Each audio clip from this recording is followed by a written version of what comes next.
He wanted this film to be subtle in its portrayal of what was going on and to be visually connective from the beginning to the end, so that things that you would not ordinarily pay attention to sometimes, or sometimes not, prove to be significant later on.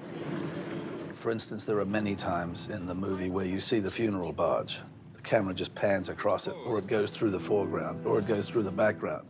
Because you don't know where the movie's going, you may not pay attention to that. So things of that nature are very important in this movie when you see it the second time. And this is one of those movies, I believe, that does warrant a second viewing. The flip side of that, in terms of setting things up, is misdirection and things that you think might mean something and don't end up meaning anything. Yeah, I like that. And did he talk to you about that, or was that? I can't remember. I don't think specifically, no. Yeah. I mean, but I love to lead people off on little sidetracks and that don't lead anywhere, particularly in a movie like this, which has so much connective tissue and so many things that you can, it's like, I like life. I like real life. I like when he's sitting in the restaurant early on in the movie and he sees a blind lady and her sister, he focuses on the brooch. And that shape and that brooch itself does appear later, but at the time, it's meaningless. And many times you do that in real life and it doesn't mean anything.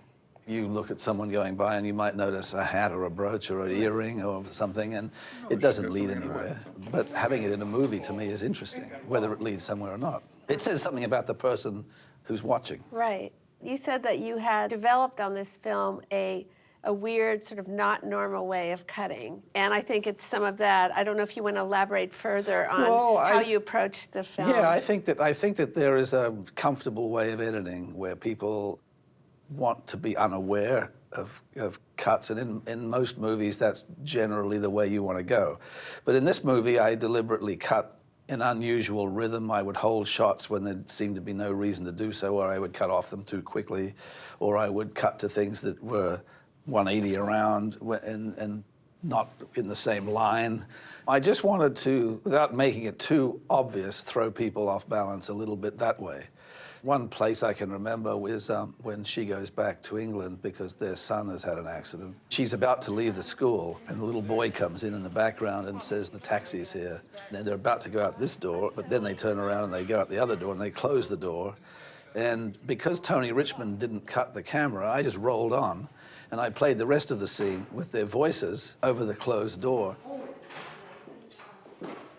It gives you sort of a feeling like you're being kept at a distance to what's going on, and it's to me was slightly unsettling, since she was coming back and we knew that Donald was going through some things in Venice and the little boy was now okay, but was he? Because we never see him.